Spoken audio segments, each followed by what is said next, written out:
Bismillah, Assalamualaikum warahmatullahi wabarakatuh. Perkenalkan, di sini saya Muhammad Dini Wijdan akan menyampaikan tugas mata kuliah tentang perkembangan manusia yang untuk memenuhi tugas UAS mata kuliah tersebut. Oke, yang akan saya bahas di sini adalah tumbuh kembang saya sendiri. Ya, bagaimana cara mendidik orang tua kepada saya, bagaimana perkembangan kognitif saya, bagaimana perkembangan psikologi saya, dan juga bagaimana perkembangan dalam saya menata kehidupan ini sejauh ini. Oke, yang pertama akan saya bahas adalah bagaimana dampak lingkungan terhadap perkembangan saya sampai sejauh ini. Jadi dari yang saya pahami dan dari yang saya rasakan sendiri adalah lingkungan sangat memberikan pengaruh yang besar terhadap perkembangan seseorang. Contoh sederhananya, ya ketika Anda berada di lingkungan orang-orang yang eh, berprofesi sebagai pedagang, kemungkinan besar Anda akan tumbuh sebagai seorang pedagang. Ya, tahu bagaimana cara berbisnis, tahu bagaimana cara eh, mengajak konsumen untuk membeli, tahu bagaimana cara mempromosikan dan lain sebagainya. Ya, makanya melihat hadis Nabi ya, anta ma'aman ahbabta ya, kamu tuh bersama seperti orang yang kamu cintai. Tahu yaitu yang hadis yang tentang perumpamaan seseorang ya dalam berteman ya. Ada yang memilih dekat dengan tukang minyak wangi, dia bisa dapat minyak wangi atau bisa beli dari dia ya minimal dapat harga lebih murah seperti itu atau dia minimal setidaknya mendapatkan bau yang wangi. Kemudian kalau pandai besi ya, pertama bajunya bisa kebakar. Yang kedua apa namanya setidaknya dan yang ya pertama baju yang bisa kebakar, yang kedua ya mungkin kalaupun nggak kebakar ya dapat panas, atau yang ketiga dia minimal dapat bau yang nggak enak.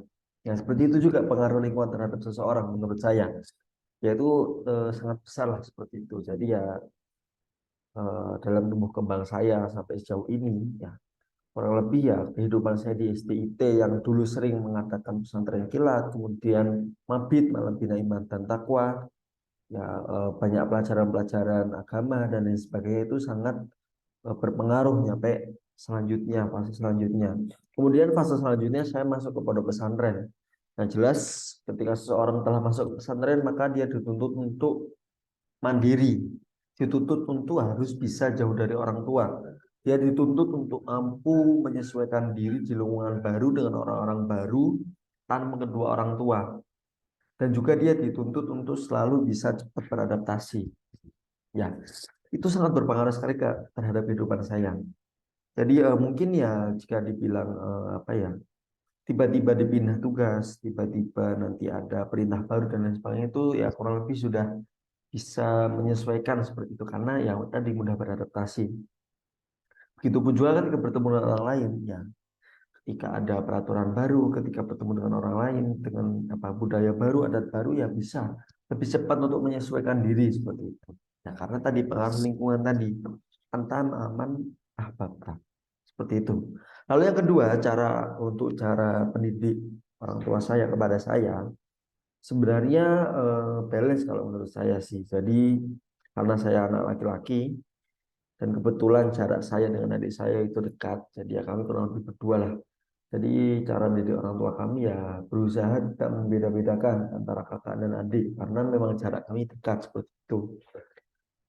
Lalu dalam beberapa hal itu orang tua sangat-sangat strict ya atau sangat-sangat ya memaksakan kehendak. Tapi nggak apa-apa, asalkan itu baik ya tidak apa-apa. Contohnya ketika berhubungan dengan peribadatan, berhubungan dengan sholat, ya seperti itu hal-hal yang seperti itu tadi sangat strict orang tua sangat ya istilahnya memaksakan ya harus seperti itu, ya harus sholat, udah waktu sholat ya harus sholat dan lain sebagainya. Ya dari situ mungkin menjadikan saya lebih bertanggung jawab seperti itu mungkin ya.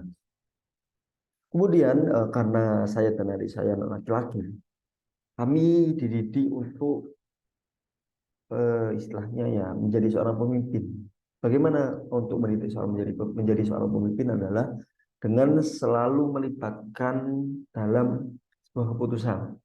Jadi sederhananya ketika kita akan melakukan sesuatu, orang tua akan memberikan saran.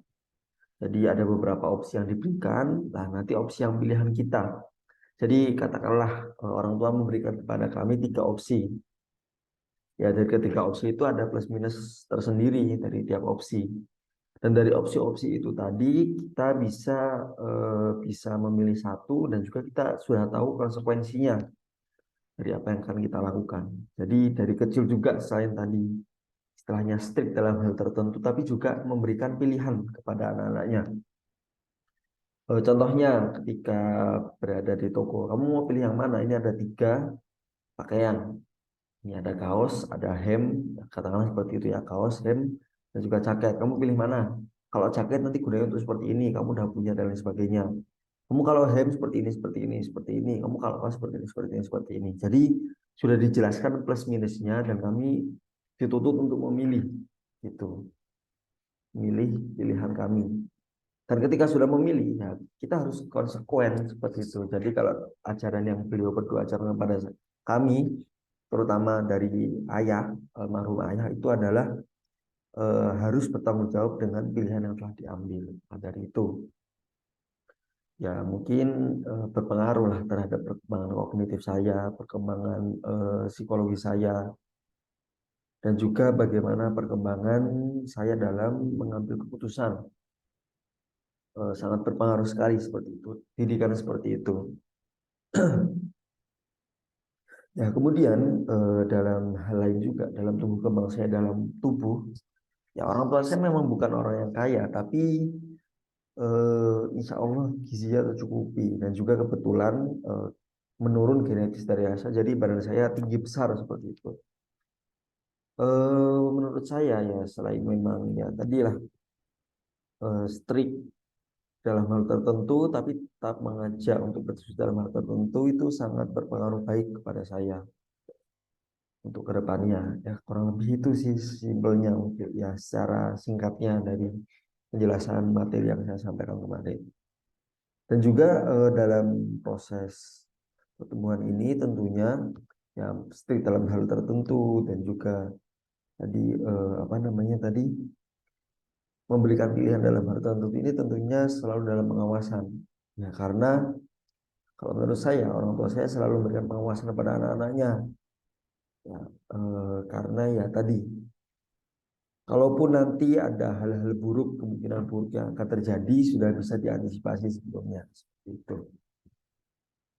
Ya Alhamdulillah sampai sekarang bisa hidup sampai usia sekarang dan juga bisa berkuliah di UMY juga Alhamdulillah. Nah, dan berkuliah di UMY pun juga itu sebuah pilihan dari beberapa opsi yang ada seperti itu. Nah, akhirnya Bismillah saya akhirnya kuliah di UMY. Ya mungkin itu sih kurang lebih yang bisa saya sampaikan. Kurang lebihnya mohon maaf.